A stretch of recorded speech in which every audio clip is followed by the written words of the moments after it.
There are places you visit and places you behold, full of natural wonders that beckon with the promise of a feeling you haven't felt in a long time. A feeling you're in the right place, immersed in a moment you never want to end.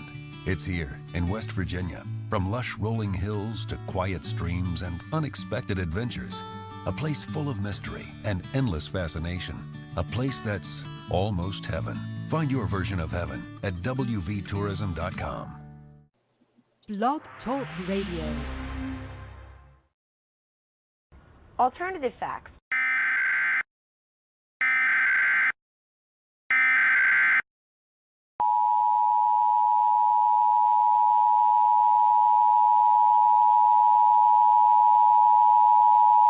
The following message is transmitted at the request of the United States government. At 12:07 a.m. Eastern Daylight Time, numerous unidentified objects of unknown intent and unknown origin were detected at high altitudes over multiple locations of Earth's outer space by the National Radio Astronomy Observatory, and these objects are presumed to be some form of controlled aircraft. It is not known if more of these aircraft will arrive, or if they will attempt entering Earth's atmosphere. United States citizens are encouraged to monitor local media outlets, as more updates will follow as information becomes available.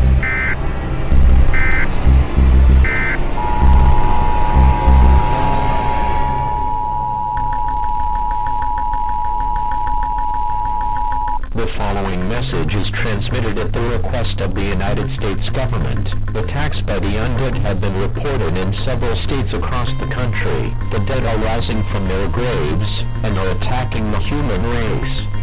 At this time, it's expected that more attacks of this nature will occur in several other states in the next few hours. The intent behind their attack is unknown at this time. He has been observed that a byte or exchange of fluids is a method of transmission. This is an extremely dangerous situation if they crave the taste of human flesh. It is not known whether this event will last for hours, days, or even longer. Stay calm, as authorities have been dispatched to deal with these creatures. An all-clear siren will be sounded when this situation is under control.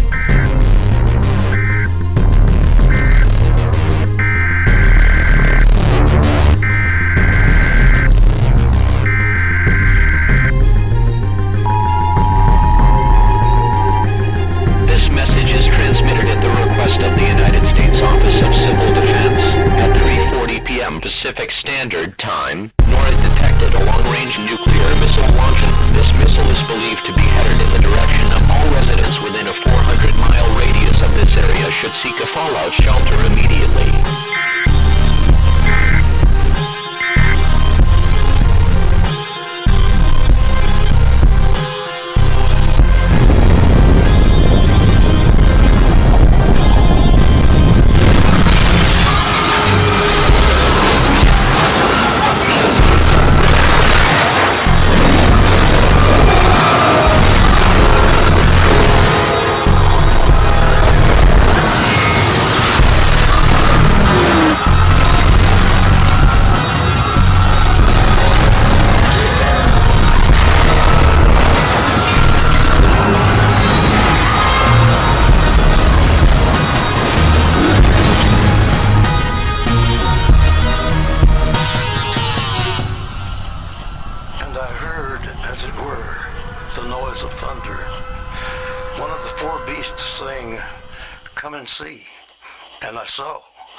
Welcome to Within the Chaos with your host, Rodney the Viking Shortridge, co-host, Melinda the Raven Jackson. Want to give a big old shout out to the Facebook paranormal groups that allow us to post our shows on their pages and helping us to get the word out about all of our guests. Also, a shout out to the Connor sisters. Hats off to Misty and Ashley. They are the founders of SOS Sisters of Salem Paranormal Research Society and host of their podcast, Paranormal Party. You can find them on Facebook under Paranormal Party. If anyone would like to speak to Black Diamond Paranormal Society, BDPS, to discuss your paranormal question or issues, go to our website at blackdiamondps.org or email blackdiamondps@yahoo.com. As always, our services are free. Good evening, everyone, and thank you for joining us tonight. You can listen in by calling 516-387-1922, or you can go to the Vibe Radio Network website at blogtalkradio.com/Vibe Radio Network. For deep within the heart of the Appalachian Mountains, I'd like to welcome everyone and thank you for listening to Within the Chaos. My name is Rodney Shortridge, and I'll be your host tonight, along with my beautiful raven, Melinda Jackson. First off, I'd like to give a shout-out to my cousins up in Ohio, Jennifer and Joe Shortridge of 222 Paranormal. If you get a chance, check out their talk show. You can find them on Facebook under 222 Paranormal. Howdy, everybody. You can just go up here. It don't matter. You need to say hi, dog. Hello, everyone. How do. Tonight our special guest is Jake Fife. Jake is a young paranormal investigator with, I think, 8 years or more field experience. Jake is also the co-founder of Fife Paranormal, along with his dad. They take an old school approach to the paranormal investigations. So, Melinda, you know what I'm going to ask you. How was your week? How was your week? It was good. Good. Busy, good. Busy? Glad it's over, almost. Oh, you mean busy like busy or busy? Busy work. Oh. Mm-hmm. Yeah, I don't know what that means, don't you? Well, I'll stop bullshitting and I'll get a boy on here. It's my honor to welcome our guest, Jake Fife. Hello, Jake, and thank you for joining us once again tonight and having you back on the show. I can't believe you want to come back. Oh, thank you so much for having me on, Rodney and Melinda. It's so good to be back. Hope all is well. Oh, everything's good on their end. How's everything on your end? All been pretty good. Trying to be knee-deep in a bunch of projects, about how I always like it. Hey, being busy is great. So, I know it's been a little while since we had you on the show since the last time. So, can give a recap because we actually got we got 2 more listeners from that one we had. You tell them too a little bit about yourself and what you've been up to since the last time we spoke. Well, my name is Jake Fife. I'm a paranormal investigator, and like Rodney said earlier, I co-founded Fife Paranormal with my dad in 2010, and we take more of an old-school approach mixed with new technology, and what that means is we pay more attention to what our bodies and the environment is telling us than what any piece of equipment is telling us, because what we believe is that your body 9 times out of 10 will let you know if a spirit is present long before any piece of equipment will. So that's kind of how we approach investigations. And we like to use the best equipment possible to, have the best chance of documenting activity that we see, hear, feel, and experience on an investigation. Since the last time I was on the show, we have released our very first episode, which was filmed at the Nickerson Smead House. That was back in March. Really fun investigation. And we've also filmed our second episode at the Richard Taliaferro Manor House in Williamsburg, Virginia, back in April, which was really, really fun. It's the oldest location I've ever been to. And we actually have a few special projects that are in the works, and I will be talking about one of them tonight. But we'll talk about that a little later on the show if you want. That sounds good. So, let's start with what got you into the paranormal in the first place? Well, the paranormal has always been a part of my life. I mean, the earliest memory I have of life really is a paranormal experience.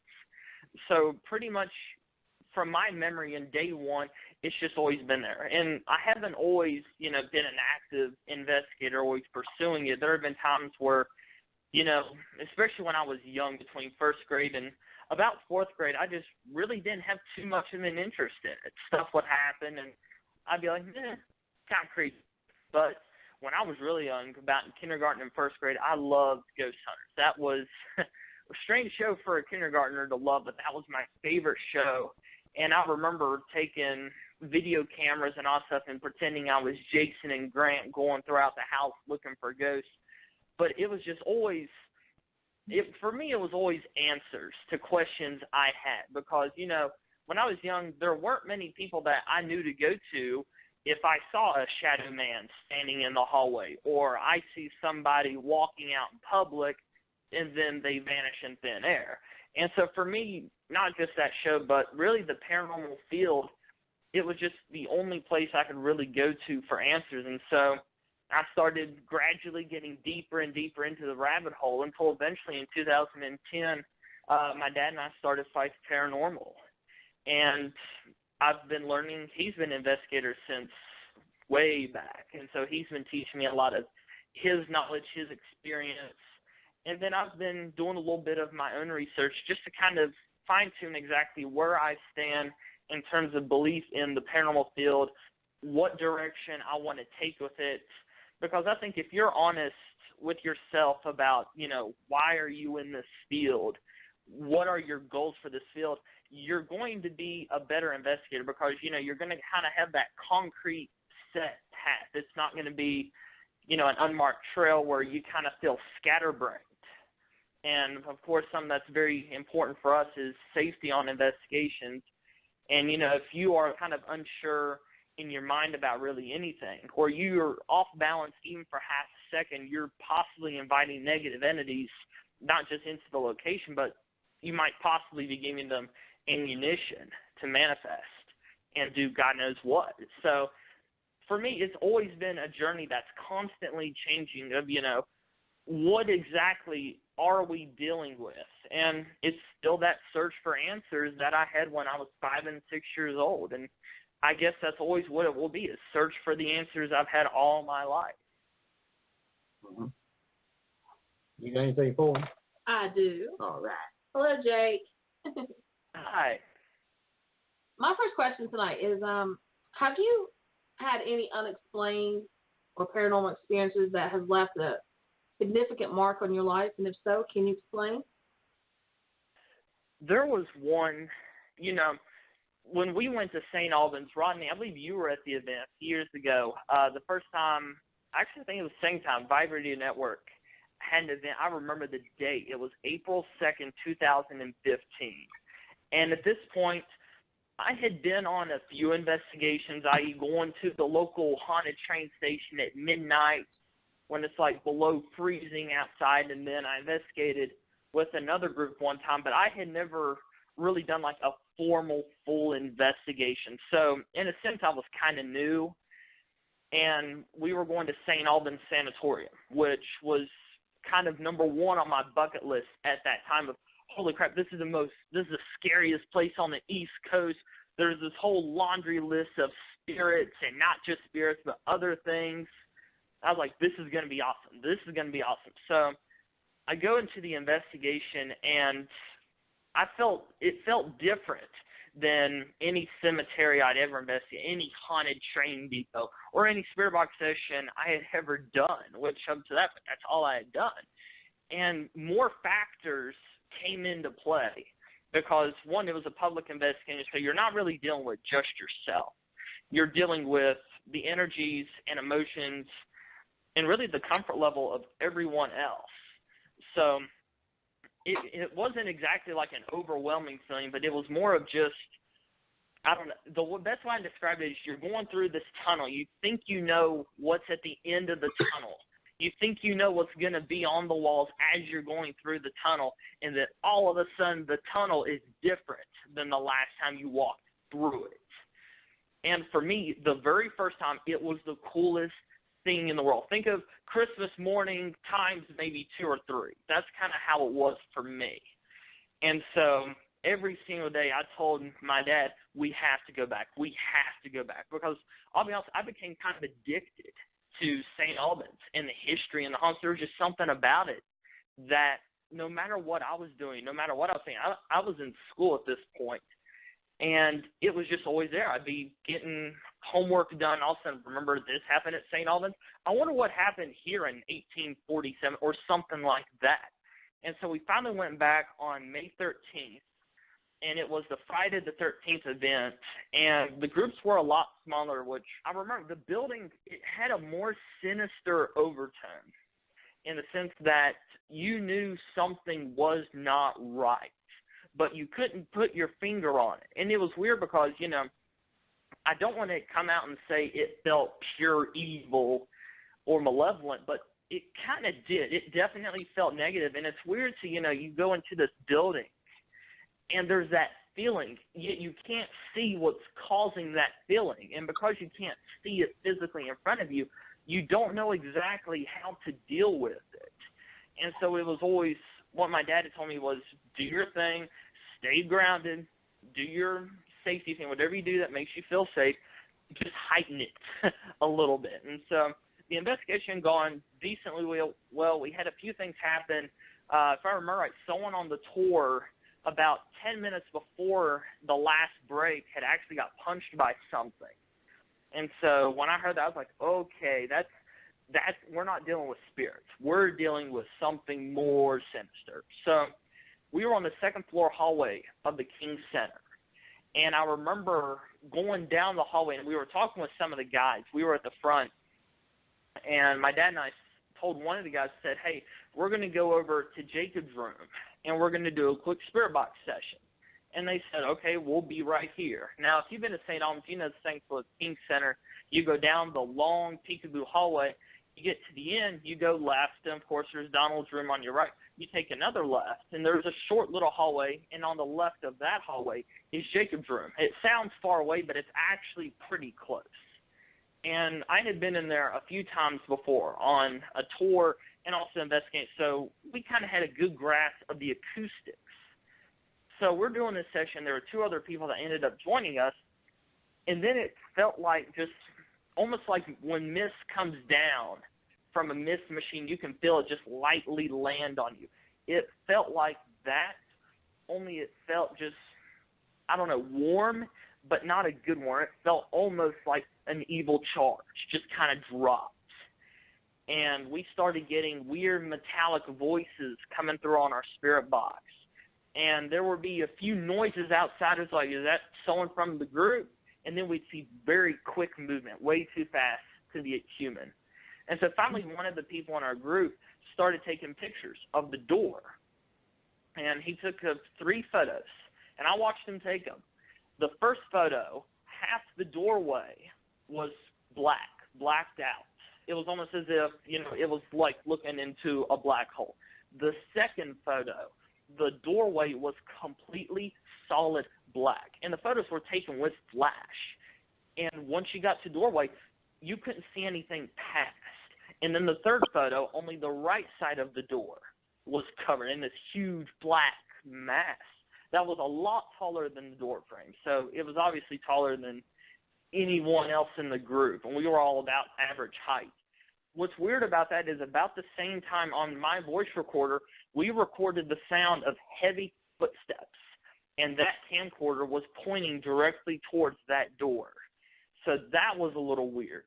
And then my dad got the idea, hey, why don't we turn off the spirit box, see what happens? So turned off the spirit box, and there was just, I don't know, because with spirit box, you can kind of take your attention away from what's going on outside, because you can, I guess, look at and devote your full attention to the white noise in the spirit box. So you can kind of block out anything you don't want to see or hear.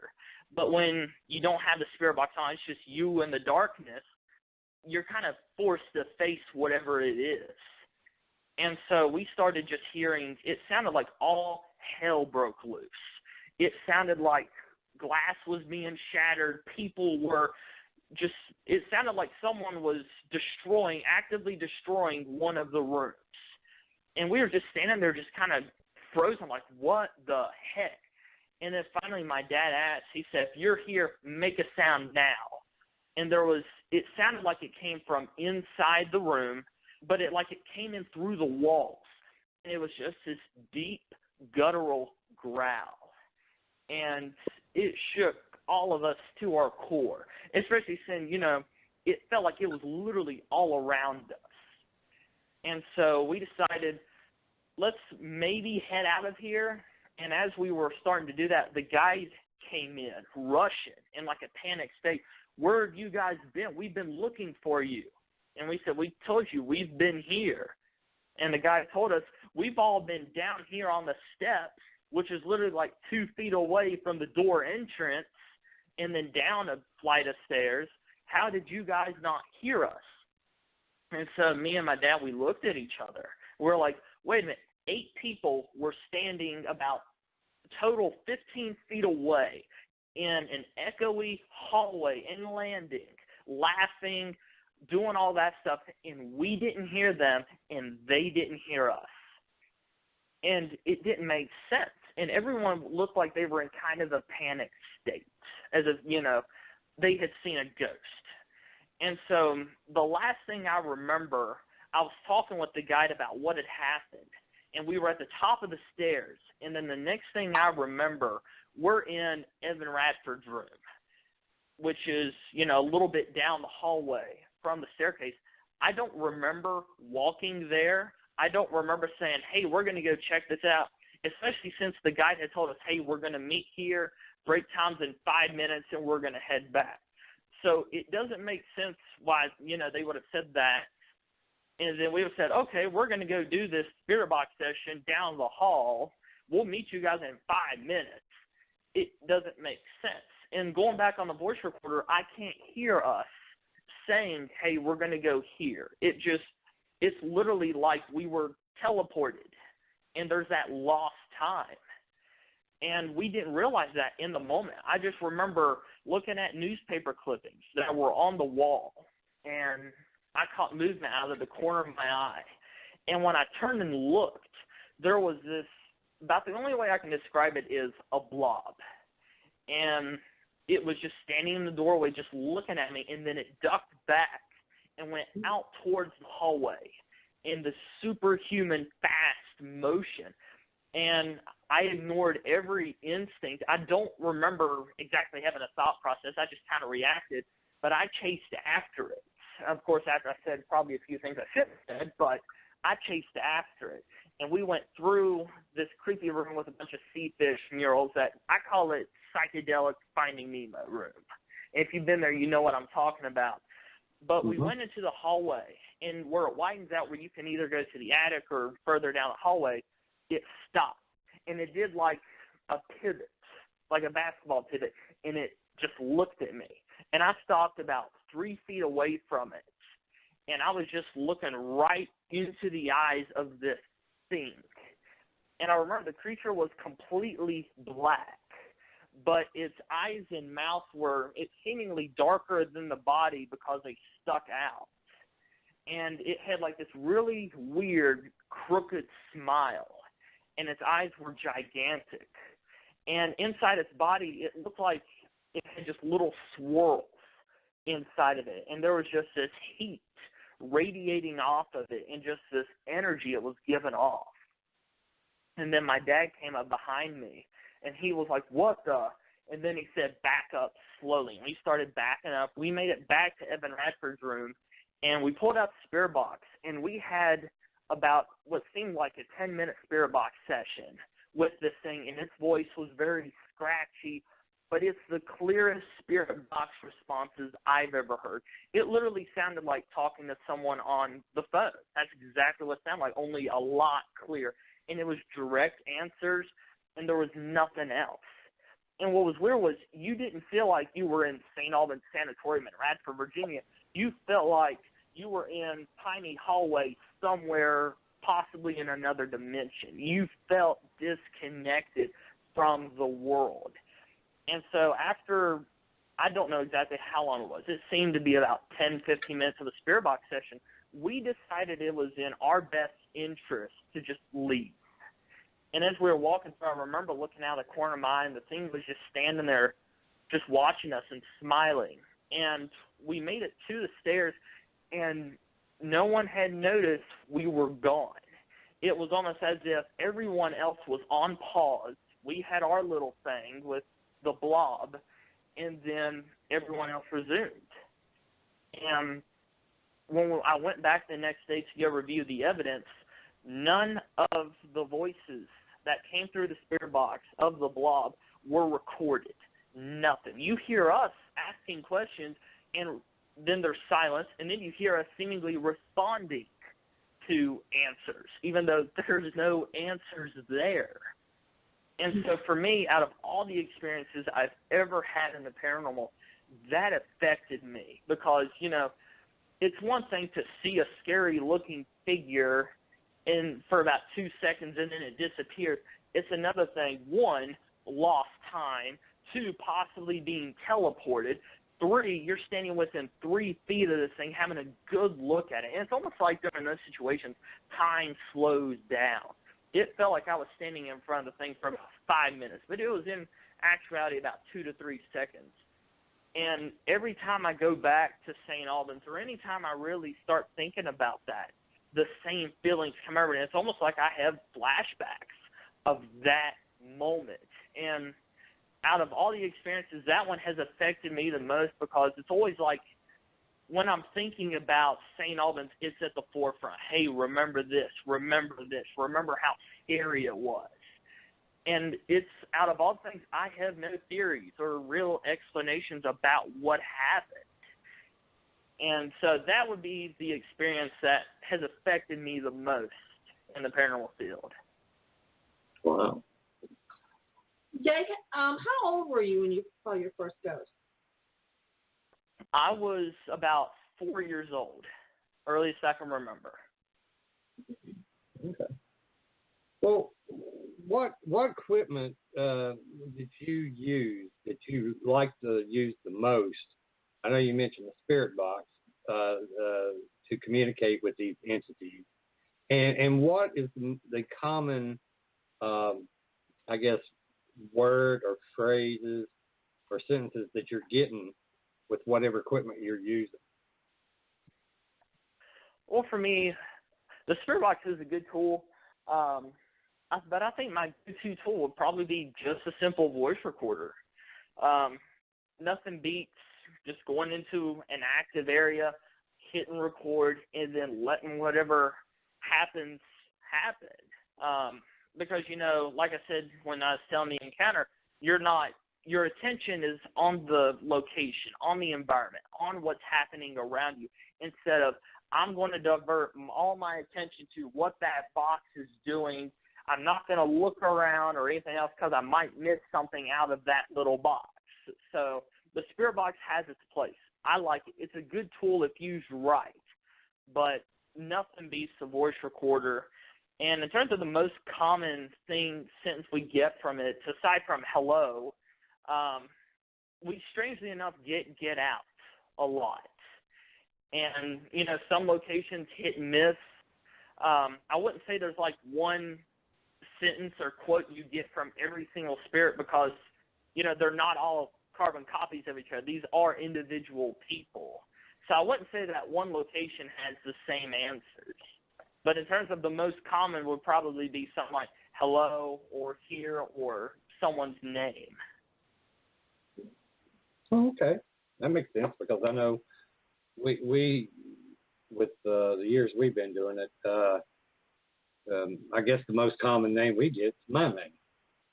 And it's weird because you would think that you'd hear more of a hello or help or, you know, get out or something like that. But most of our EVPs have, if he was to put a percentage with them, it would be my name.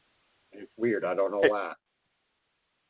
Oh, that's weird. There's never been like an indication as to why they keep saying your name? No, and it can be from like a old man's voice to a young man or young lady, or even to children, and even different accents. And it's like, why me? You know, of all the people in the group, why are y'all pinpointing at me? You know, I've asked, you know, when we went on investigations, you know, if anybody's saying my name, do you know me and how do you know me? But they never answered that. Yeah, I wonder what would happen on an investigation if you let everyone introduce their names, but for the entire investigation, you didn't introduce your name. I wonder if you would still get your name called over EVP or the box. Well, that's a good. I don't think we've ever done it because I'm just really polite that way, going, hey, I'm Rodney. I'm Rodney Shortridge, especially if we're doing something in the area. I'm originally from Buchanan County, and I live in Tazewell County. Can you tell me where you're from and stuff like that? But, yeah, and I know Robin, she'll introduce herself. And do you introduce yourself? I don't. I don't think anybody really else does except me and Robin. But Robin has never had her name called. Huh. So, but that is a good idea, having everyone else. That'd be a good little test to see let everyone else introduce themselves, and then I don't introduce myself. If it still happens. To see if it still happens. Yeah. Yeah. That's a good idea. Thank you, bud. Oh, no problem. Okay, you got something for me? Yeah, I do. How many investigations have you done over the years?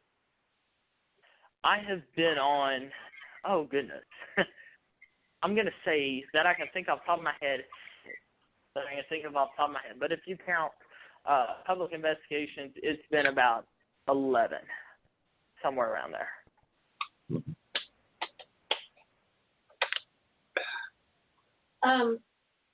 We kind of discussed this already. Yeah, you already got that.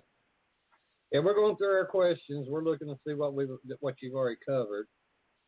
Yeah, he's already mentioned that. Yeah. See, I write my questions up. I ain't one. If I don't write it up, I'll forget. And I got one question for you. Do you still do your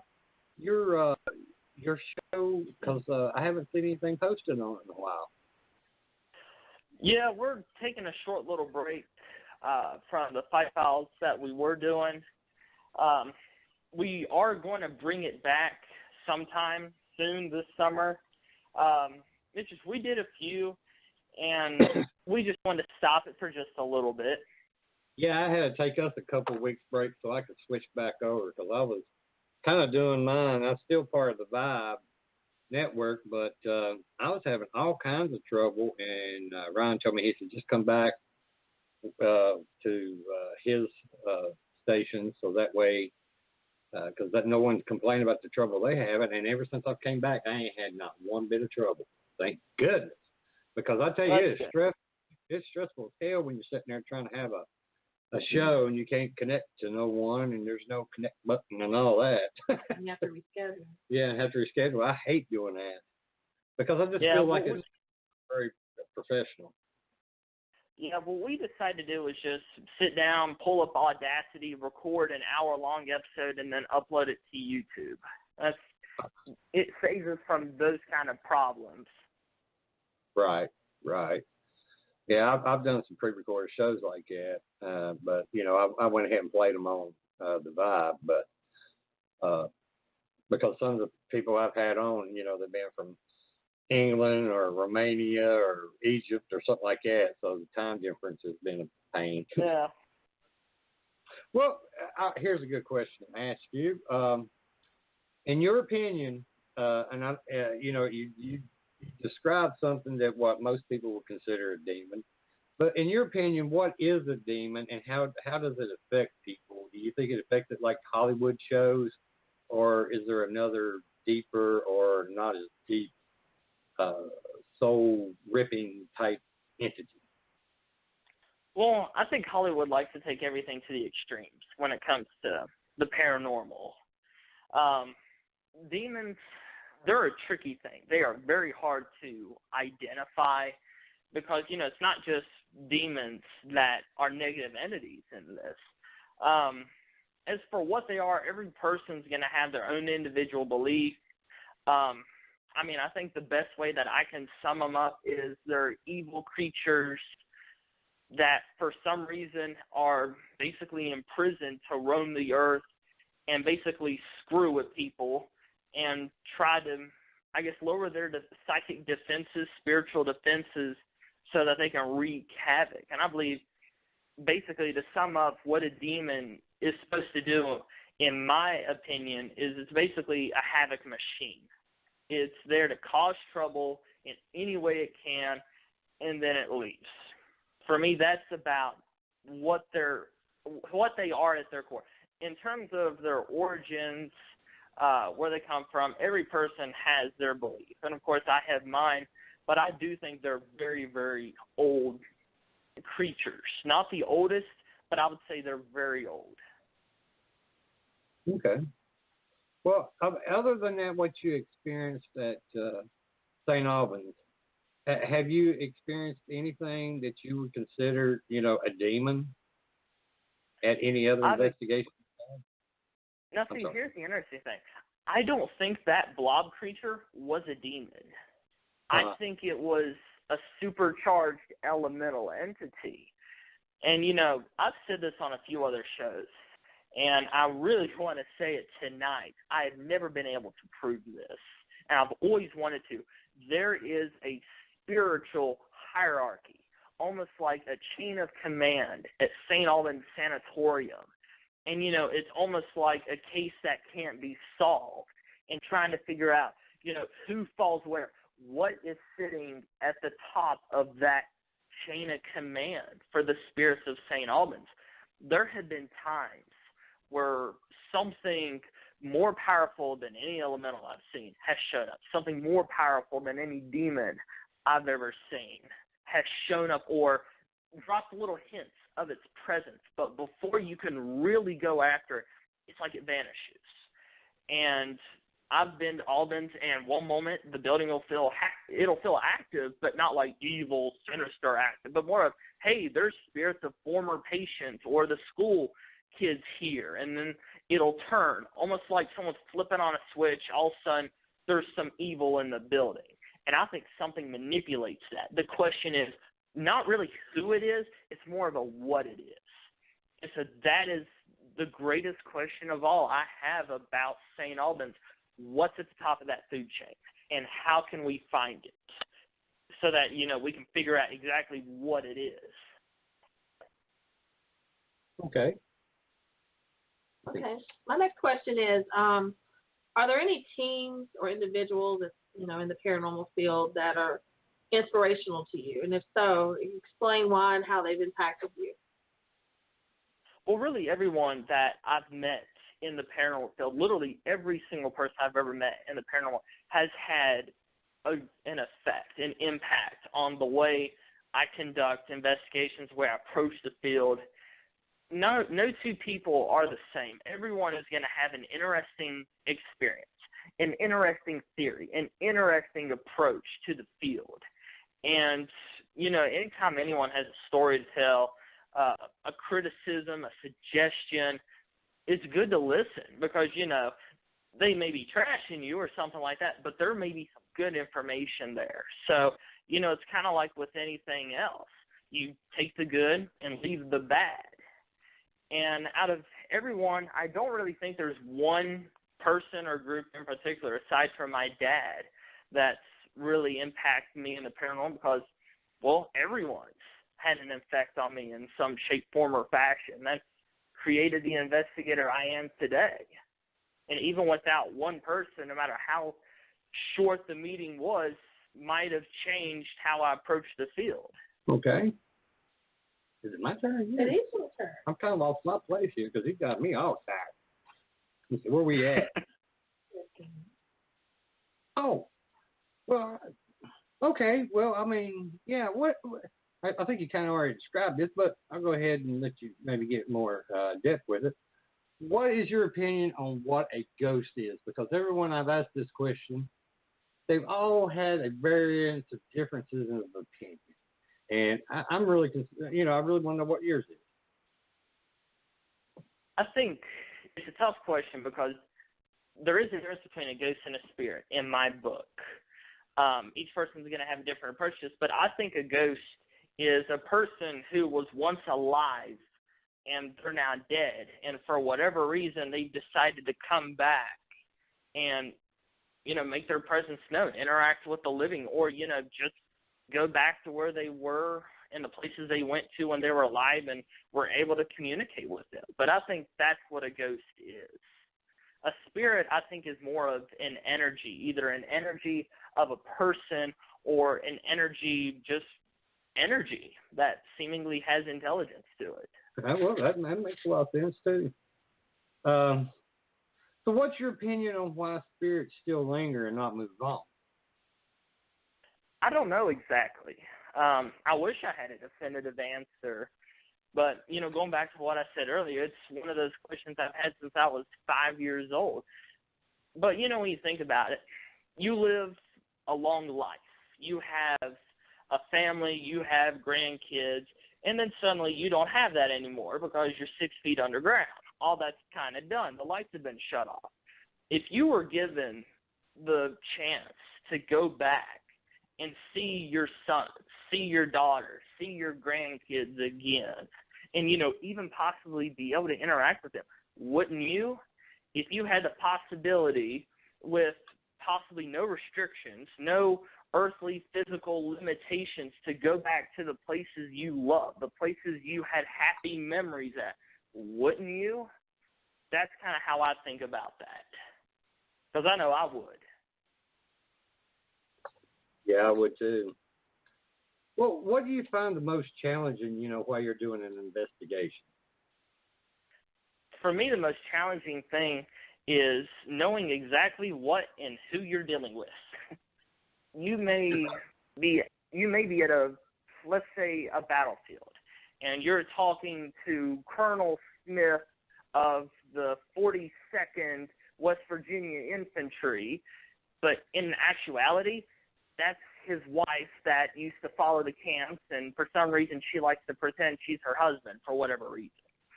So, and then of course you get into the whole, people think anytime something bad happens, it must be a demon because they're the only negative thing out there. But they're not. There's shapeshifters, there are doppelgangers, there are jinn, there are elementals, there are spirits of the earth, there are interdimensional. There's a gigantic list of what we can possibly be dealing with.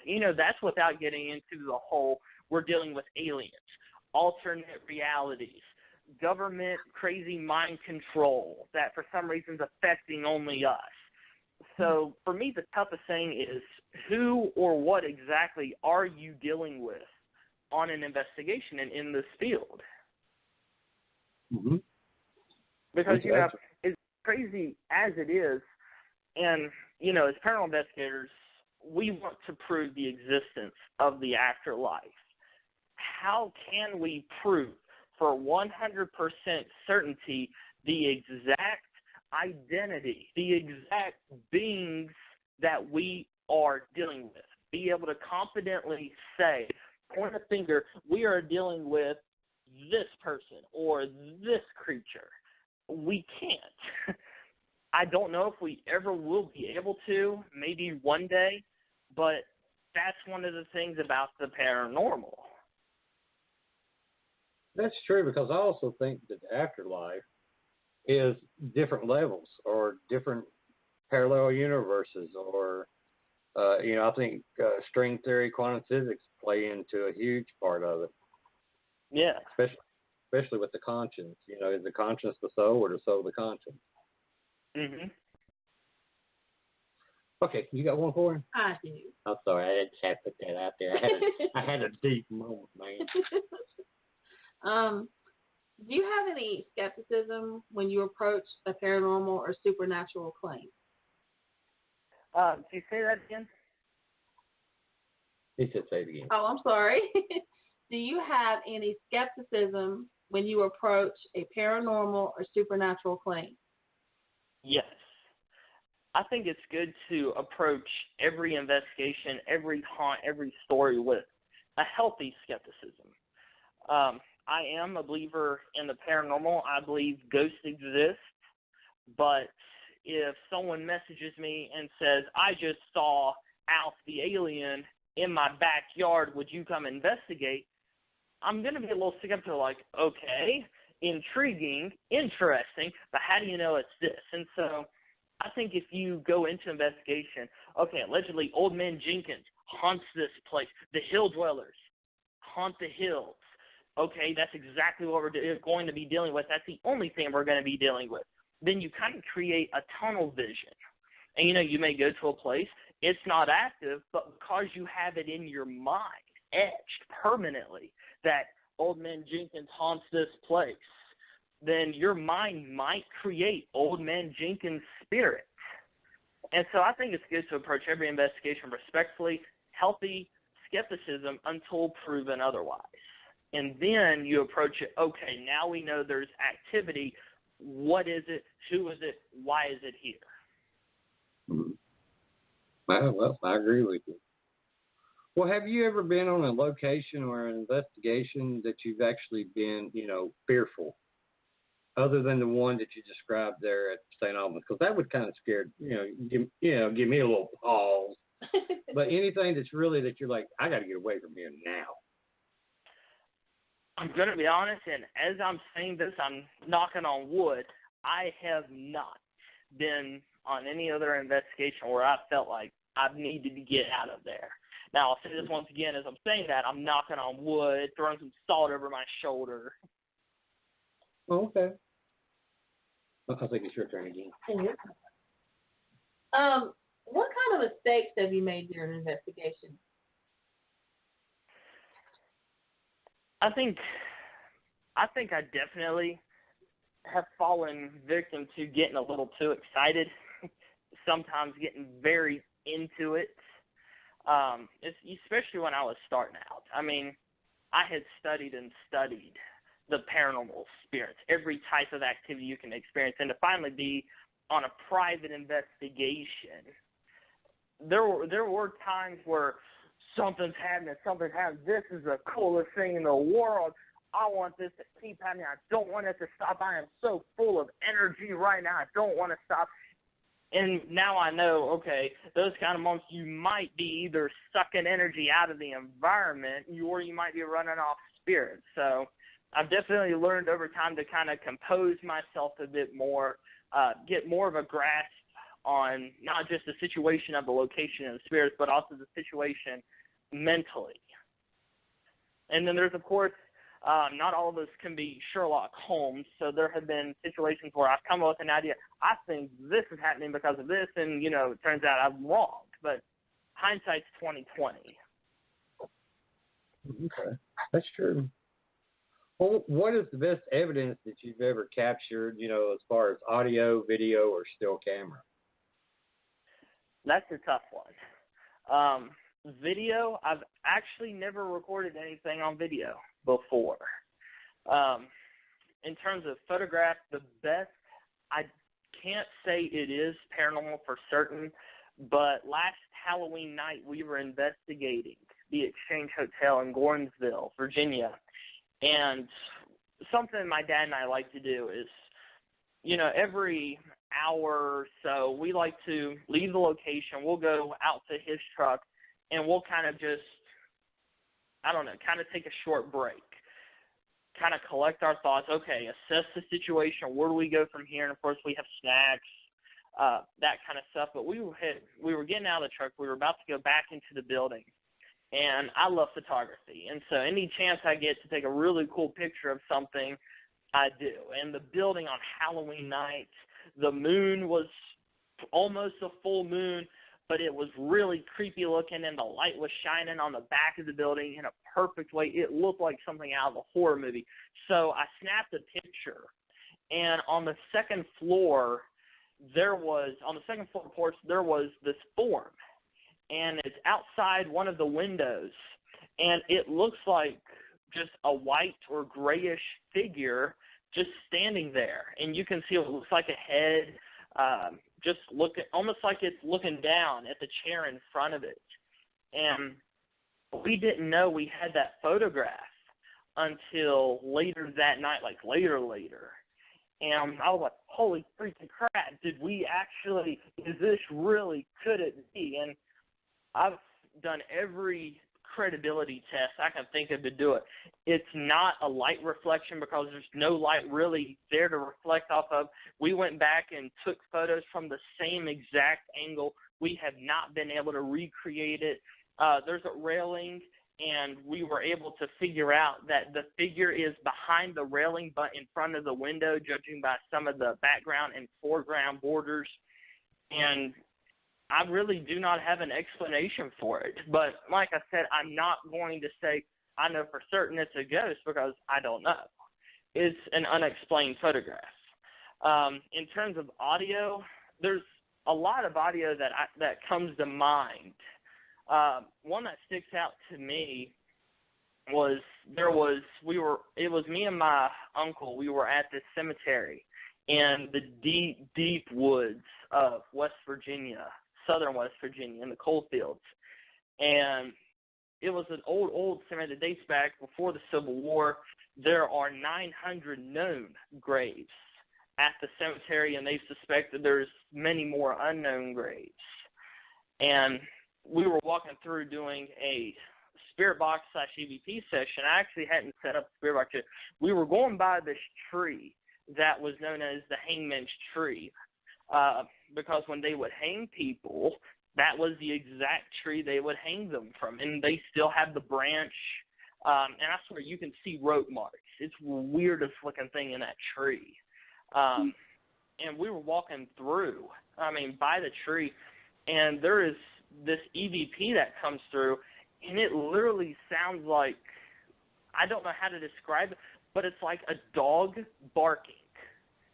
And the way that it starts, it sounds like it's somewhat far away, maybe about 5 or 6 feet away, and it gets progressively louder, as if it's running up to the voice recorder. And it's an EVP because I didn't react to it, he didn't react to it. And it was just so clear, and it overpowered my voice, which if you've been around me, you know I'm a very loud person. And so this had to be very close to the voice recorder. But that's probably the best that I can think of. But I'm sure there's a few others that's just not coming to mind. Mm-hmm. What is the strangest or weirdest case you've ever investigated? The strangest for me would probably have to be the legend of Alice Flagg in Pawleys Island, South Carolina, simply because, when I was getting into paranormal, that was the very first paranormal legend that I became fascinated with. My family went on vacation to Myrtle Beach when I was about 8 years old, and they had this attraction called Ghost and Legend. And I hate that there's no footage of it because it was the coolest thing in the world. I don't know what kind of technology they were using, but they had like levitating clothes that looked like real clothes that would come out of doors from seemingly outside, and you couldn't see wires. They had projections. Different objects throughout the room would seemingly move on their own. It was the coolest thing to my 8-year-old mind. And there was this legend that they told of Alice Flagg. And for some reason, that kind of just etched itself into my mind. There was something about that out of all the others, including Blackbeard, the Gray Man, and the Boo Hag, for some reason that stuck out to me. And so I always investigated it. And we went to her alleged grave, because there's allegedly 2 places that she's possibly buried. But through the years, I've done a lot of research into this, and I now have 4 possible locations. Actually, I've narrowed it down to 2 she's possibly buried at. And I might have records to back one up, but it was just this one thing of, you thought it was just this story of a girl who was the eldest teenage daughter of a wealthy Southern family that fell in love with a poor man, and the family didn't want them to be together, so they tore them apart. She died of a broken heart. That's how the story's presented. But as you start, I guess, doing a bit more digging, you find out it's a big, convoluted mystery that even though there were records, and I say were because during General Sherman's March to the Sea in 1864, one of the places he burned was the local courthouse where all of their records were, and about 90% of them were destroyed. And so about all we have to go on now is stuff that was passed down through family legends. And for me, it's strange because, we don't have the historical records to back any theory up, any claim up. And so for me, the way I approached it was, well, we can't possibly know the truth because the records are gone. Why don't we go straight to the source? why don't we ask them ourselves?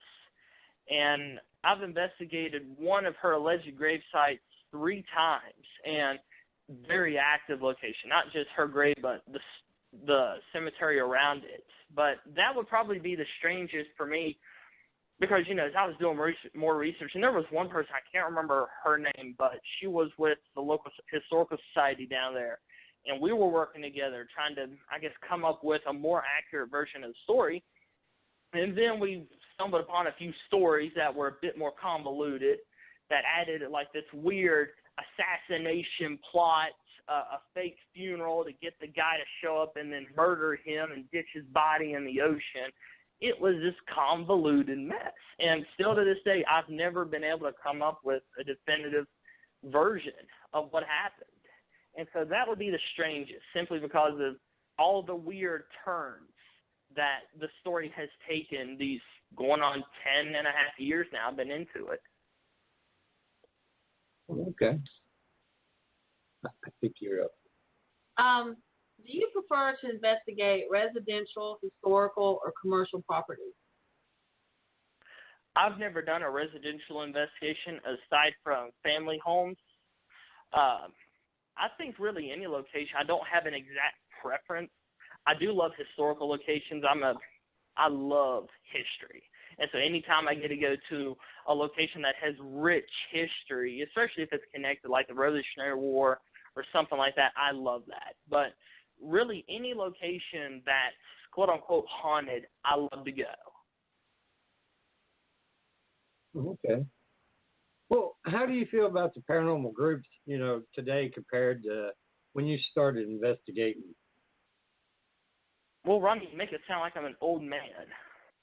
Well, no, I mean, you've been doing it, what, 8 years now? I mean, 8 years is a long time, and, you know, there's been a lot of groups, especially in my area. Since I started 10 years ago, they have popped up and then disappear within a year or two. They don't last long around me. They can't compete. You know, I love the innovation that the paranormal field seems to be taking. I do wish we would go a bit more in the video direction instead of audio. Seemingly the paranormal field seems to be kind of content with the spirit box, and, you know, we're kind of done progressing, but I think there's so much more progress. We haven't even come scratching the surface of the potential. I would say I'm happy with the paranormal field. A lot of the groups I've worked with have been some of the coolest people I've ever met. And, you know, I always love meeting new people in this field because, like I said earlier, new stories, new theories, new ideas. And, you know, it can help shape or change the way you investigate the paranormal. And each group has a unique twist to it. And I really like that because it keeps the field fresh. It keeps the field, you know, it doesn't make the field stagnant. There's always someone who's going to have, hey, no one's tried this before idea. And that's the great thing about the paranormal field. Mm-hmm. I agree. Well, what are some of your favorite places that you have investigated, and are they any places in the United States? Because I know worldwide everybody wants to go to Ireland, Scotland, and you know, especially Europe. But are there any places in the United States that you'd love to go investigate? You know, one thing that I've always wanted to investigate, one place. Actually, I'm gonna have to say two. One would be the Exorcist house. I would love to go there just to see, especially after watching the Ghost Adventures episode where they said it seems like the demon that was exorcised here is still here. You know, that's just kind of, ding, interest peaked. Could it be that even after all those exorcisms, it's still there? It's like, well, now I kind of have to go. And so that on my list. Of course, if Amityville was open to investigate, that would be number one, and no place would be close to it. But for me, number one would definitely be the Exorcist house. Okay. How would you say the paranormal world has shaped your life? Well, first off, it taught me that well, not really taught me. It more just cemented the fact that no two people are alike. A lot of the lessons that I was taught early on in the field, I do apply to life. Such as, every person's going to have a different theory, a different idea of how to approach an investigation. You can apply that to real life. Every person's going to have a different approach, a different opinion about something, a different belief system. And the key thing about all of that, as long as those people are respectful to you, you respect them and their thoughts, opinion theories. And as long as you're respectful of them, hopefully they'll respect you. And that's a great thing about not just the paranormal field, but really any interest, because, you might take baseball card collecting, photography, and, you get these lessons. These common golden rules are in every single community on this planet. And it's the same lessons over and over.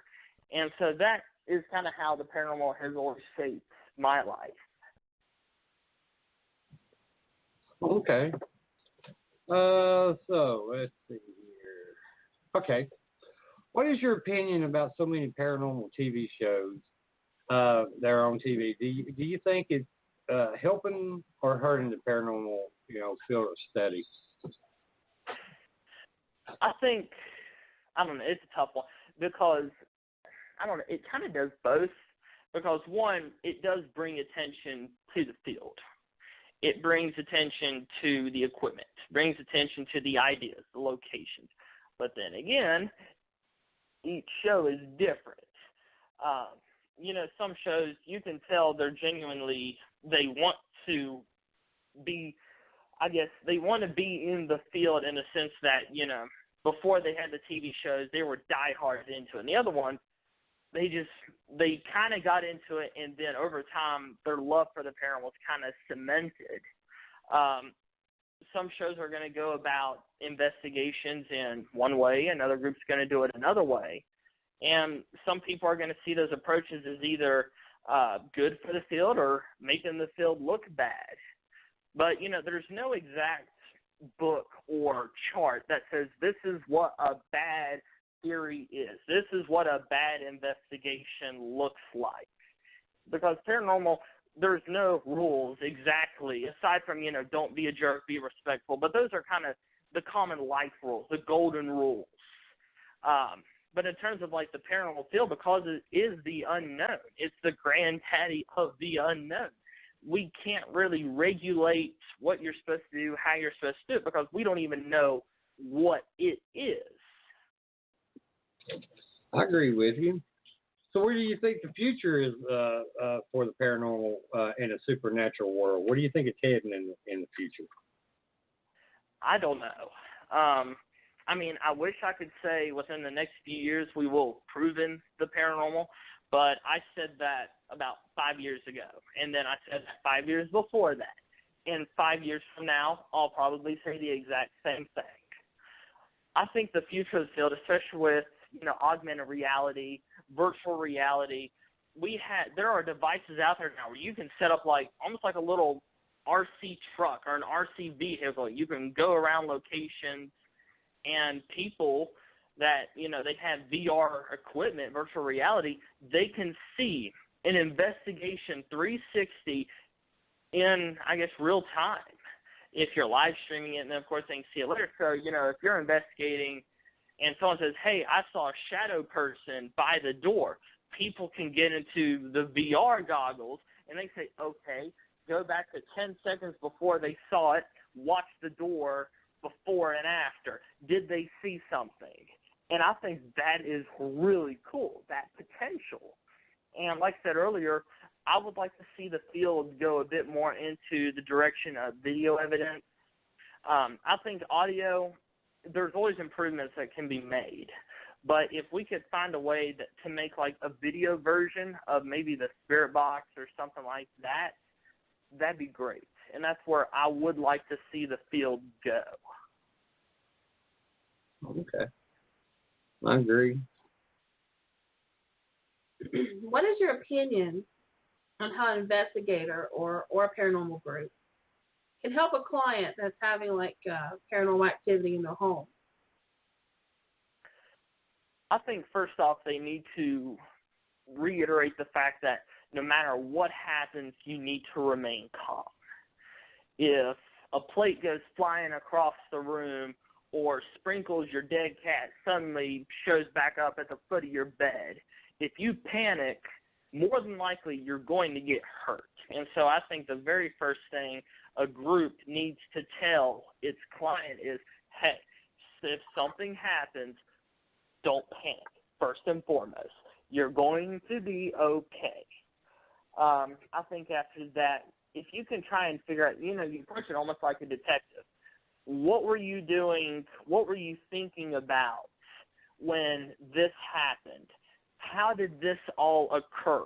Is there anything that could have caused activity to start happening in your home? What do you think it is and why? And then what would you like us to do with this spirit? And then I think that will tell a person's, true motives. Do they want the activity out of their home, or do they just want answers as to what it is so they can understand it better when stuff does happen?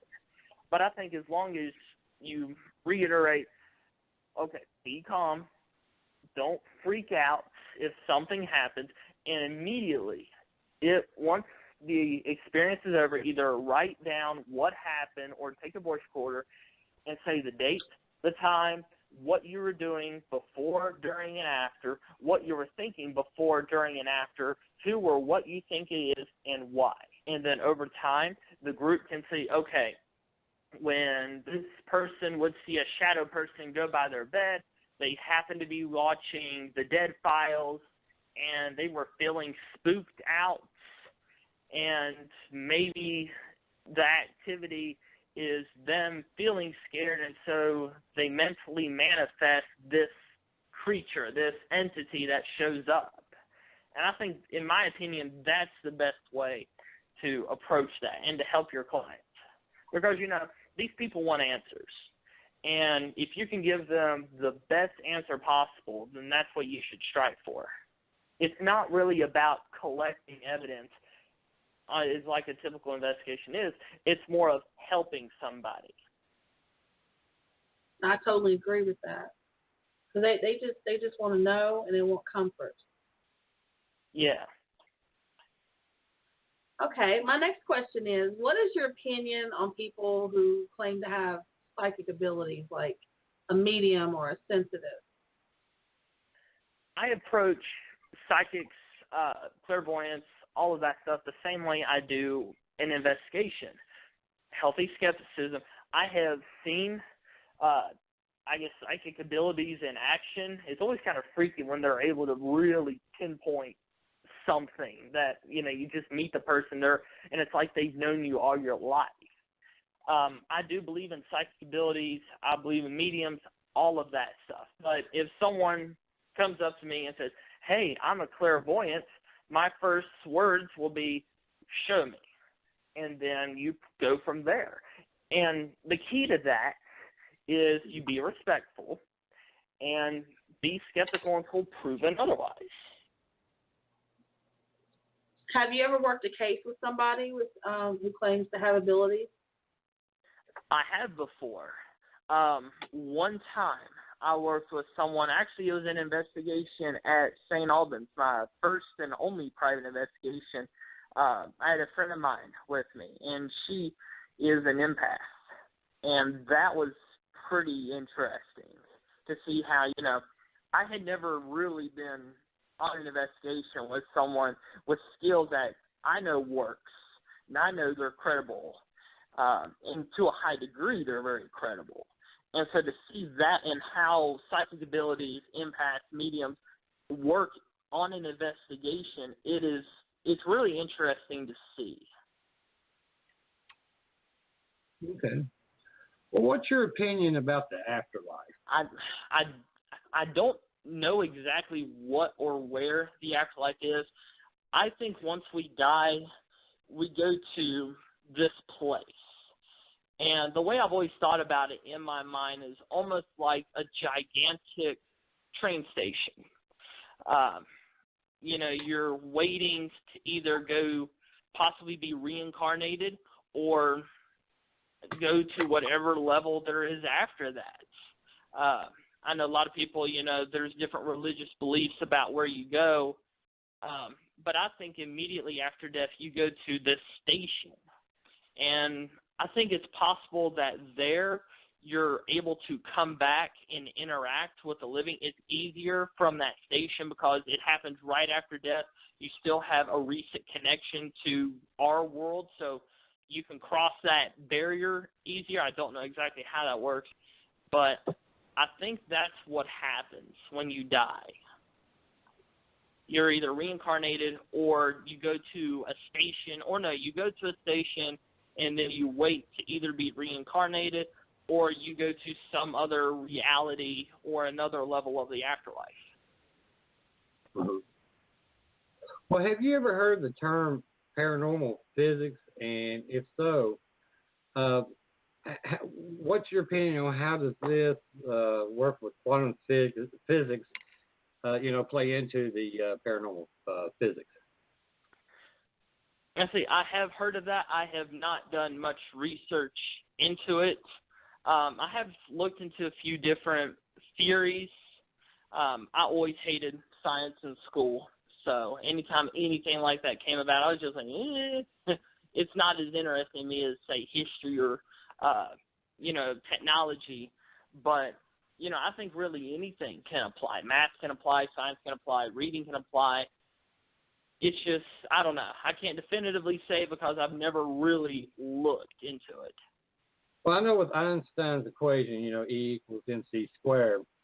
How do you think this theory works into the afterlife? And, especially, where energy never dissipates. It only changes form. I think that's a very interesting idea. Once again, it's an idea. We won't know for certainty until, the day comes where we become a part of the afterlife. I think energy, in terms of the afterlife, being able to interact with us is very, very crucial.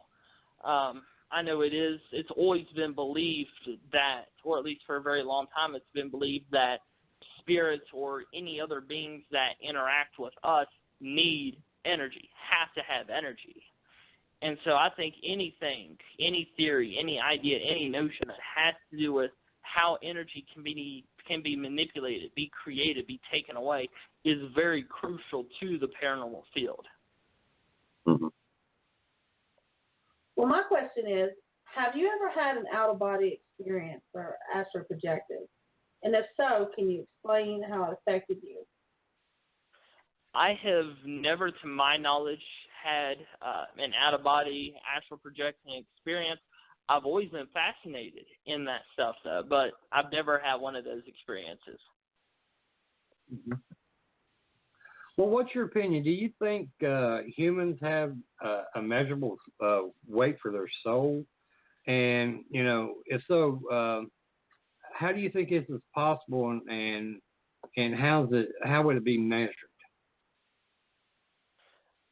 I think it would be really hard to be able to detect something like that because, I don't really think of the soul as, like a liver, a kidney, something that, you can't see it. I can't see my kidney. I can't see my liver, but I know it's there. I know it's functioning. But the difference between the liver and kidney and a soul is a liver and kidney, first off, it can be, gutted out of you and put before your eyes, hopefully with anesthesia. It can be picked up on radar. I mean, not radar, but x-rays. So it can be seen. I don't think the soul can be seen by anything because it's more of, I guess, an energy. It's more of an essence. I've never really thought of the soul as being like in one place, that it has its own little nook. I like to think of it as it's spread out all throughout your body and possibly even extending to your aura around your body. creating almost like, I don't know, almost like a bubble maybe around you, a very thin bubble. That's what I've always thought of the soul as. And, maybe there's some form of EMF meter that can detect maybe the energy change, but I don't think we'll ever create something that can, project the soul. Let us be able to see the soul, because it's in essence. Mm-hmm. Well, do you think it's possible that the conscience or the energy or the soul, how is it possible, how is it possible to transfer it into a visible manifestation as it's been, documented throughout history? I think the mind is a very powerful thing, and it has powers and abilities that maybe we can't even fathom right now. And who knows, under specific circumstances, maybe under specific ways of thinking, a person can create, I guess, an image or maybe even a physical manifestation of something. I think it's entirely possible. Exactly what causes it, I don't know. If it can be measured when a person is using that ability, I don't know. I definitely believe it's possible. I don't know the extent that power has. I don't think a person could probably mentally project a whole city. I don't think that's possible. But, maybe projecting a tree, a car, I think that's possible. Mm-hmm. Well, can you give us some examples of a false positive? I think a false positive is you're sitting in a dark room. It's pitch darkness. You're doing an EVP session with a bunch of team members, and you hear something behind you that sounds like a tap or something falling. Your mind, because it's a creepy environment, pitch darkness, it looks like every horror movie you've seen. You're going to think, it's a spirit right behind me. They're coming closer. That maybe even survival instinct is going to kick in, left over from our ancestors of, oh, crap, dude, you're in trouble. Ghost spreads behind you. So, and then you look and it might have been a rat knocking something over. It might have been water dripping from a pipe. I think that could be a false positive. A K2 meter. I'm starting to go away from the K2 meter because we've learned that even if you have your phone off and silent, it can still set the meters off. And so you might be thinking you're getting a bunch of yes and no answers from this intelligent spirit, but it's actually George standing in the corner who keeps walking in and out at different times, and it's setting off different readings. I think that's a false positive. But then again, that goes back into the whole thing of you can't have tunnel vision on an investigation. And for those of you listening to this show and in the archive, I cannot stress this enough. Do not have tunnel vision on an investigation because it will stop results, it will cloud your judgment, and it will affect the way you perceive any and all evidence that you are able to record on an investigation. Okay, my next question is, if a soul can leave one person's body, could that soul be reincarnated into another body? Yes, I definitely believe that. Okay, and would the new body have the memories and actions of the past lives? I think for a while. I am very interested in past lives and all of that, but one thing kind of stands out to me about every case. Little Jimmy tells stories of being at Pearl Harbor and dying on a ship until, his mom and dad tell him, Jimmy, you don't need to be talking about that. That didn't happen. And so it's pushed and forced into little Jimmy's mind that, you weren't at Pearl Harbor. This didn't happen. You're making this up. And so after a while, little Jimmy loses his past life memory. And it's the same thing as wiping a computer's hard drive. And, there have been some cases where the parents are supportive of that and they encourage it. And after a while, usually at about the age of between 7 and 11, it goes away. And so I think you can keep it for a while, but eventually your hard drive is going to be wiped clean of your old files, your old memories. I can see that. You want to go next or you want me? I can go next. Okay. What is your opinion about the Ouija board or spirit board? I have used the Ouija board. I don't think they're tools of the devil. I don't think they're pure evil. There is a heightened risk with them because, unlike a voice recorder, really, you do have physical contact with the planchette. You have physical contact with the piece of equipment you're using, and you're asking whatever is present. Notice I didn't say spirit, but what is present to manipulate your hands, manipulate the planchette, and move it in any direction it wants. Well, how do you know if a spirit already has that, I guess the doorway's open to go into your body and possibly possess you? Why wouldn't it? Especially if it is a negative entity. Of course it would. It's equivalent of baking fresh pies, setting them out in your kitchen, opening the door, and saying, all right, no one come get these pies, and then leaving the door alone, wide open with the pie sitting in the doorway. It's the equivalent of that. I think the Ouija board is just like any other piece of equipment. You have to be careful with how you use it, when you use it, where you use it, but I don't think the Ouija board in itself is instantly evil or it's a gateway to hell. Okay. What's your opinion? Do you think they should be more scientists, come on board, with such an, amazing new frontier as a scientific ghost hunter? I think that would be interesting. I think it would be really cool. But, here's the thing, the fun little thing about the scientific community. The scientific community, as great as it is, I love the advancements. There seems to be kind of a theme of partial tunnel vision going on there. If it's not written down in the book of science, it can't happen. Now, not all scientists are like this, but seemingly every scientist that seems to go into the paranormal, or at least from what I've seen online, that kind of seems to be the case. You always hear them say, no, it's impossible. It can't happen because of this and this. And according to science, once a person dies, they can't come back. When, there's no way you can prove whether they're right or wrong.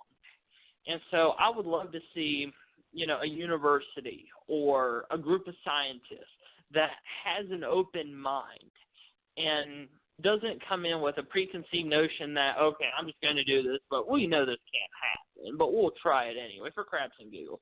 I would love to see a group of scientists say, okay, this is what we know.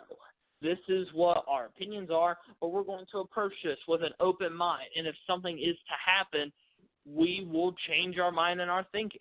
That's how I would like to see that approached. Mm-hmm. I agree.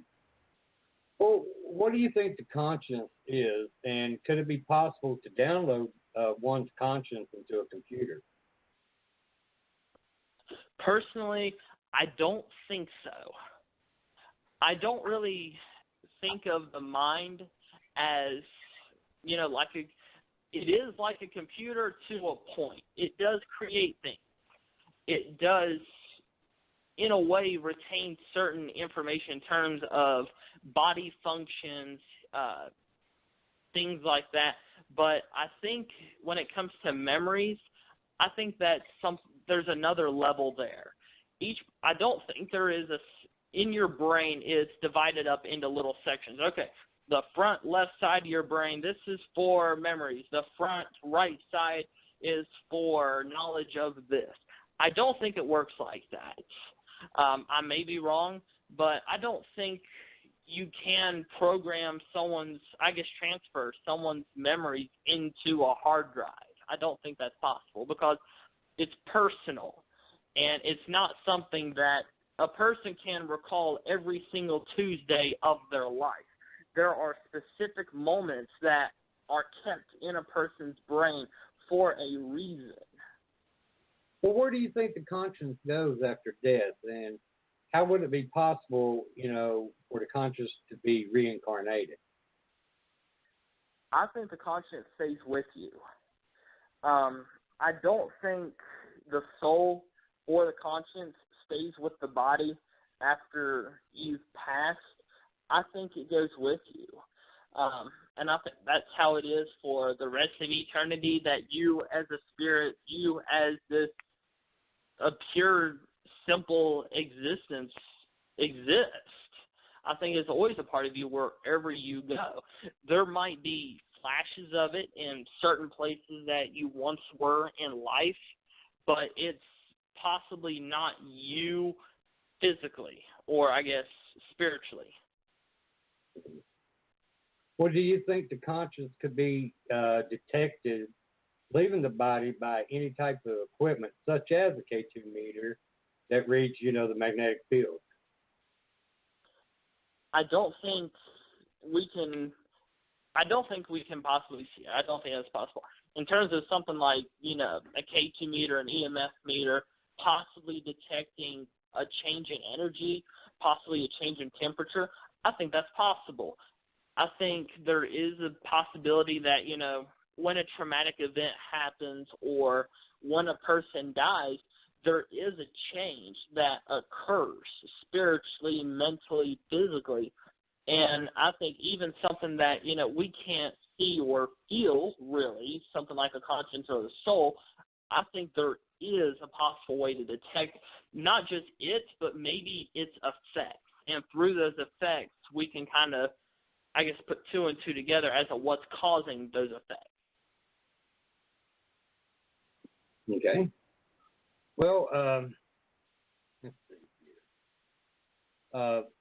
Does the conscience or the soul, the energy, does it last forever, or does it fade with time? The reason why I'm asking this question is I've noticed, throughout the years of our research, I haven't came across any evidence of, of EVPs or video or still camera shots of a ghost or spirit, that's only been, a few hundred years old.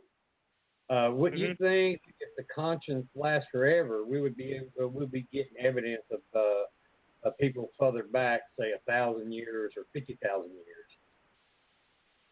I think it's entirely possible. I mean, why not be able to record evidence of something like a Neanderthal?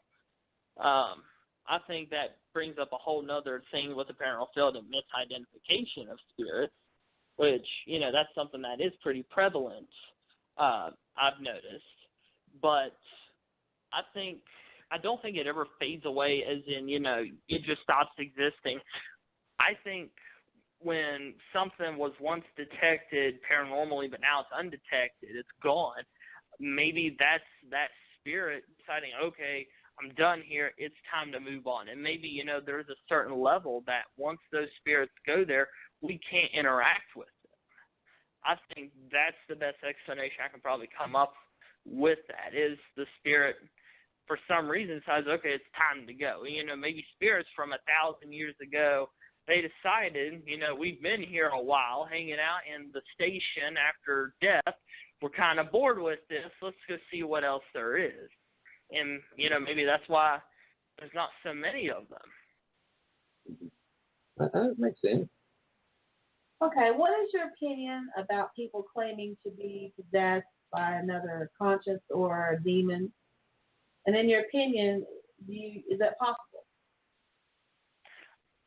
I do think it's possible. Like with anything else, like I said earlier, show me proof. If you're possessed by a demon, okay, prove it. If you're possessed by the ghost of a former U.S. president, show me. Prove it. Now, that you approach that respectfully. You don't say, I think you're wrong. You approach it respectfully. Okay, maybe that person is possessed, but for some reason the demon's dormant. That's a possibility. I think regular spirits as in, not really like spirits. Let's split them up into ghosts. Ghosts are people that were once alive, now they're dead. I don't think a ghost can possess a person in the way something like an elemental or a demon can. I think they can get into someone's mind and possibly influence their thoughts and, maybe in an extreme case their actions, but I don't think the ghost of George can completely take over John, the living person. I don't think that's possible.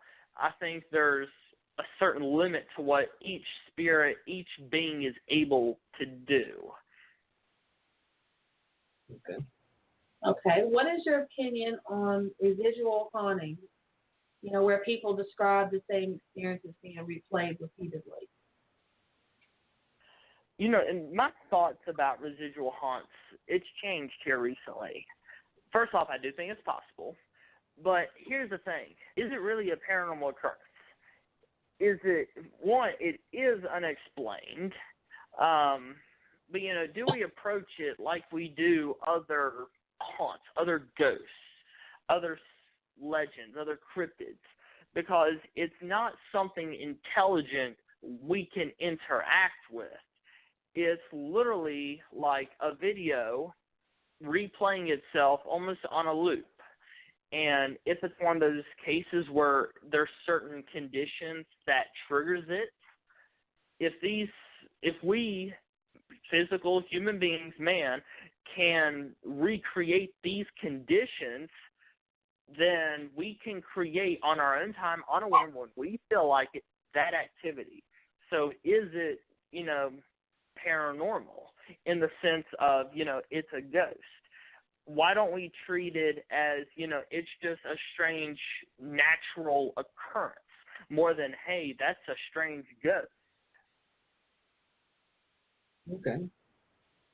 Well, in your opinion, does someone's religious beliefs change their conscience or spiritual state after death? That's a tough question. I think the only person you could probably get a good answer about that from is someone who's died and come back.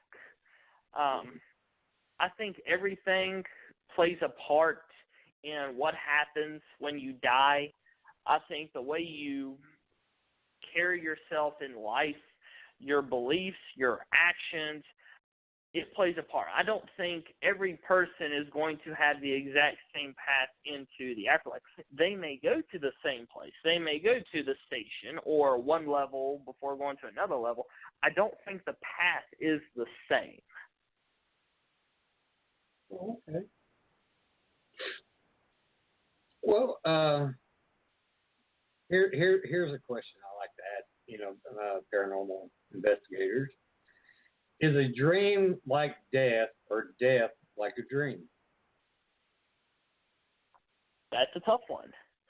How do we know when we go to sleep we're not transferring to another world, another life? How do we not know that? And then, maybe when we die, it's a constant, for lack of a better term, a dream world. I mean, that's entirely possible. I don't know exactly what it is or how it works or where we go, but obviously we go somewhere. Either we go into our imagination, into our mind, or we go to another reality, another dimension. Mm-hmm. I agree. Well, he answered that. Oh, yeah, he did answer that. You're right. Sorry. In your opinion, what are or who are the shadow people? I think there's different variations of shadow people. I think they all act similar. There are very slight but key differences in them. I think some are earthbound entities.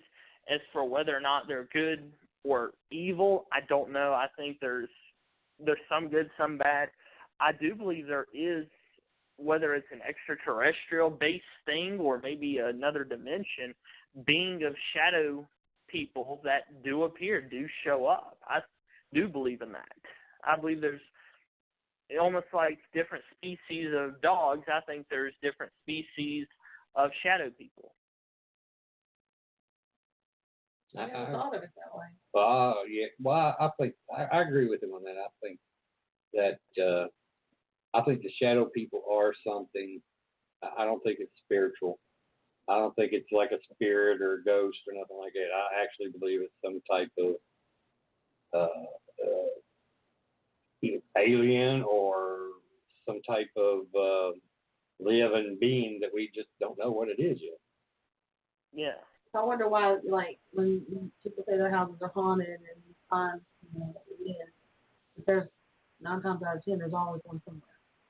Are they like an overseer or? I don't know. I've read a lot of cases and seen a lot of cases where people have had shadows throughout time, and that these shadows will actually interact with them.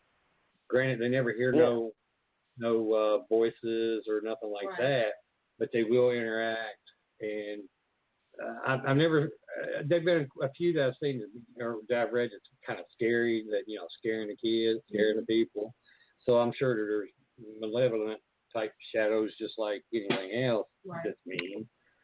But they've been short, tall, fat ones, so big ones, Oh, okay. But yeah, I think it's a living something that we just ain't identified yet. Because science has already proven that there's living biological species that's actually in our atmosphere. It's in the hemisphere. What I'm saying. Yeah. Well, I mean, it's small. It ain't like no big whale that's floating in the sky, but it's microscopic. But it's still life. And they think that it may even have to do with our life being created here on Earth. Blowing out of the water, wouldn't it? Them Christians would shit there, wouldn't it? Okay, my question is, in your opinion, how does a spirit like vocalize or move objects, make noises, such as footsteps, knocking on walls? I think it has to do with the energy. Maybe there is, I don't know, think of it almost as like a video game. You need a specific amount of energy to use your space cannon to shoot an alien. Maybe for spirits, they need a specific amount of energy to do this. They need a specific amount of energy to do that. I think that's possibly how it works. Okay. Do you think triggers such as music or toys get a reaction from a spirit? Oh, yes, definitely. I think they're very effective. Okay. Have you ever used, any type of music or toys or any type of instruments to try to get a reaction? I have used Civil War bullets at battlefields a few times that I've checked out to decent effect. There are certain pieces of music that, when you go to a place that, there were a lot of parties at, you try to get an idea of what would the environment have been like during a party here? What would have been the music they would have been playing? What would everyone been talking about? And so you try to do what you can to recreate that environment. Well, what's your opinion about orbs? Seeing how that's always a hot topic with people. Orbs are a hot topic simply because, it is hard to judge an orb. It's almost like, it's spirit box. How do you know when a spirit is speaking versus when a radio DJ is speaking? For me, personally, when it goes to spirit box, if static cuts out and there's still a voice, that's a spirit. With orbs, what I like to look, still photos are harder to judge the credibility of than video, because video you can detect, okay, is there an intelligent flight path here? Or, does it act like a bug? Or does it act like rain or snow or dust? But for any orb evidence, what I like to look for is, does it give off its own light? Does it look like it's trying to form into something? And then to try and debunk it, can I see through it? Is there anything else around that looks like it to give the sign of maybe water, rain, or snow? And then you try to take context clues of, okay, is this a dusty area? Is this a dusty room? Does it look like someone could have kicked up dust?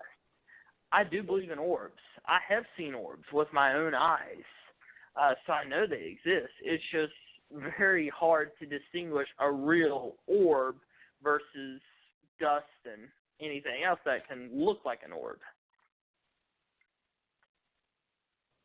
Okay. Yeah, because I at the Major Graham Mansion, me and Matt O'Quinn, we were sitting in, was it Carla's room?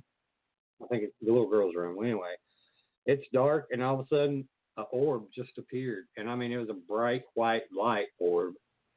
And Matt looked at me, and Matt's really skeptical, and he's like, "Do you see that?" I said, "Yeah, I see that." It spun around the room one time, went back to the center of the room, and then disappeared. And we did our best to try to figure out where that light came from. But seeing how it's on the second floor and the windows are all pretty much shut up with the shutters and everything, there was no way that could have happened. That's cool. But it happened. That's pretty cool. And that made Matt a believer. I mean, he was the most skeptical one in our group, and he's like, "Well, I can't deny that, but, you know, he wants more." You know, he's one of these that just wants more.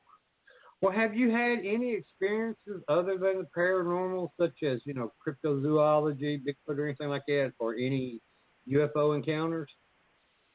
I have seen UFOs on many occasions. I actually have footage of some UFOs that I saw at Myrtle Beach a few years back. I have seen Bigfoot once, and I have heard Bigfoot a few times that I can, I guess, clarify for certainty that I know wasn't any animal I've seen before. Well, that's awesome. Well, you know, I know your dad's real supportive of the work you're doing. How about the rest of your family? How they feel about it? They're supportive.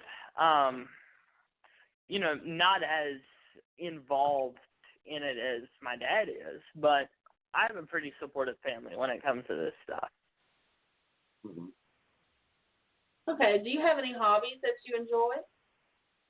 Oh, yes, I love photography. I collect vinyl records, which is really fun because, you know, especially with photography, vinyl and all that stuff kind of goes hand in hand because you go to these cool antique stores, these old antique stores, and, you know, through checking out these places, you hear a ghost story. Someone says, you know, you'll be talking about this new record they just got, and they'll say, "Oh, by the way, did you know this place is haunted?"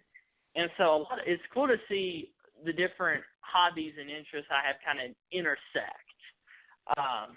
I love history. I would say I love history just about as much as the paranormal, but those are about my hobbies. Okay, so what do you do when you're not busy on chasing ghosts? Pretty much for me, either playing video games, typically grand strategy, historical war games, or I'm working on a historical video or a paranormal video or article in some shape, form, or fashion. I tried to do paranormal stuff every day because I love it. It's right on par with doing historical stuff, and for me, the two kind of intersect.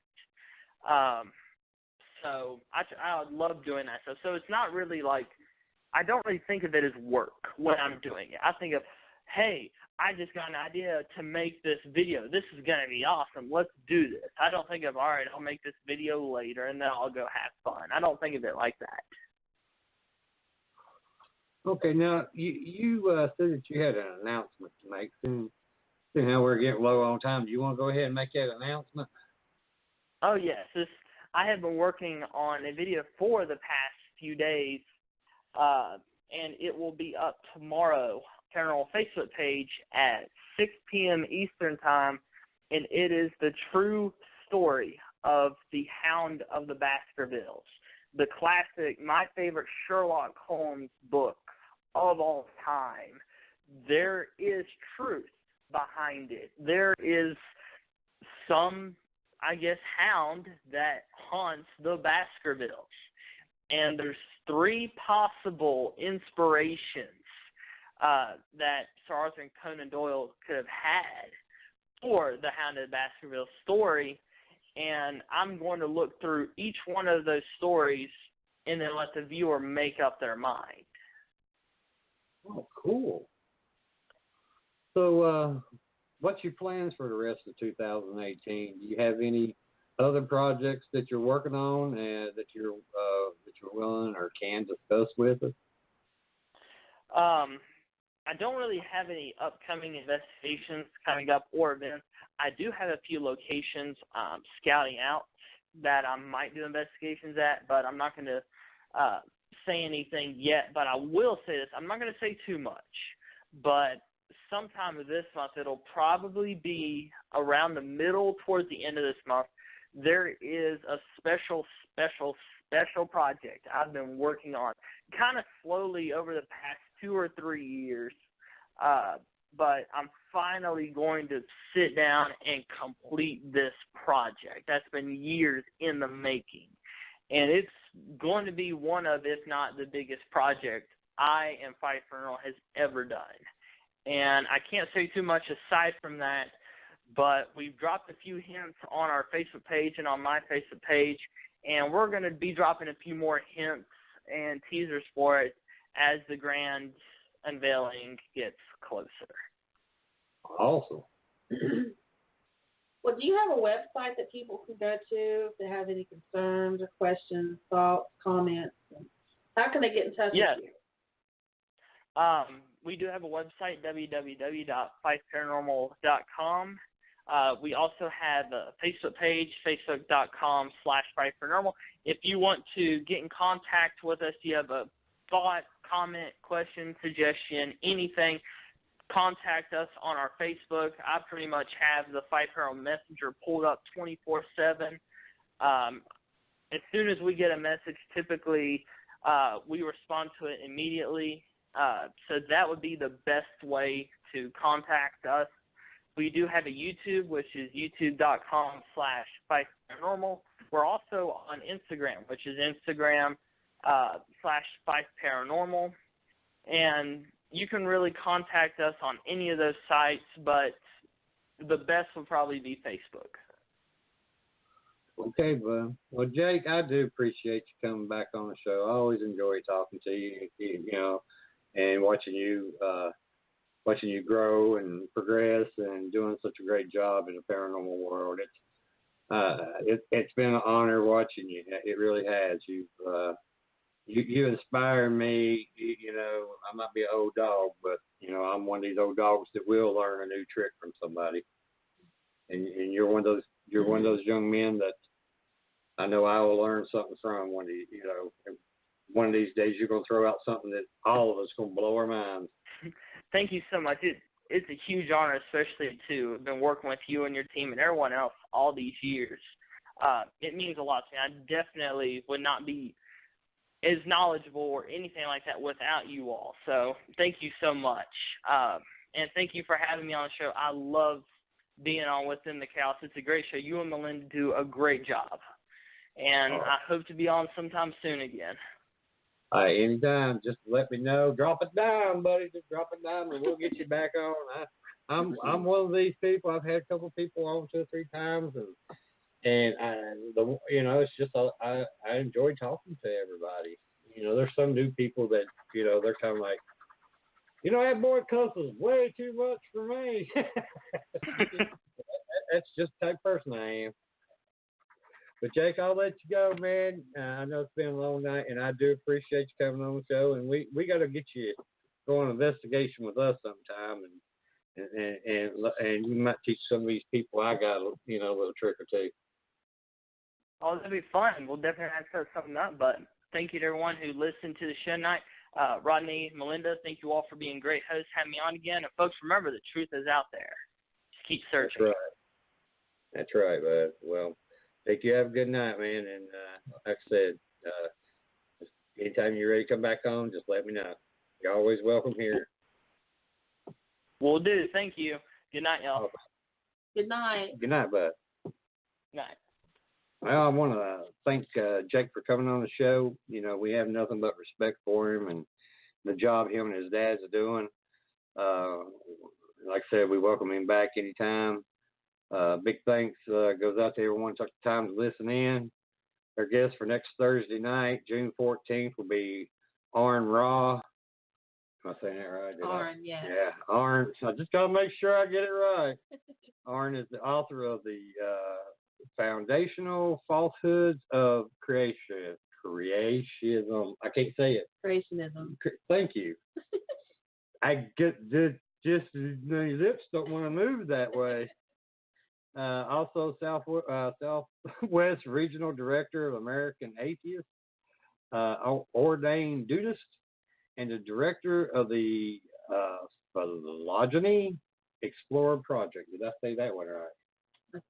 It's close enough. Well, anyway, y'all appreciate it. Y'all have a good night. Love y'all. Good night. She said good night. She said it's so safety. Turn me on, man. So silly.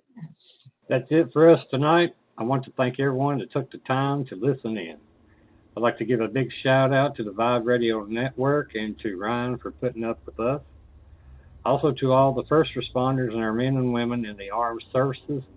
Thank you for your service and the sacrifices that you and your families make every day to keep our great nation safe. Tune in next week to another exciting show starting at 10 p.m. Eastern Standard Time. Everyone can go to our Facebook page Within the Chaos, and don't forget to like our page to see upcoming guests along with past shows, postings, or you can also go to my website at www.blackdiamondps.org or blogtalkradio.com/Vibe Radio Network. Also, we have a YouTube channel, so go to YouTube, look up Within the Chaos for past shows. Thanks again. Until next week, everyone have a safe weekend and have a good night. And love you all. Be careful out there.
There are places you visit and places you behold, full of natural wonders that beckon with the promise of a feeling you haven't felt in a long time. A feeling you're in the right place, immersed in a moment you never want to end. It's here in West Virginia. From lush rolling hills to quiet streams and unexpected adventures. A place full of mystery and endless fascination. A place that's almost heaven. Find your version of heaven at wvtourism.com. There are places you visit and places you behold, full of natural wonders that beckon with the promise of a feeling you haven't felt in a long time. A feeling you're in the right place, immersed in a moment you never want to end. It's here in West Virginia. From lush rolling hills to quiet streams and unexpected adventures. A place full of mystery and endless fascination. A place that's almost heaven. Find your version of heaven at wvtourism.com.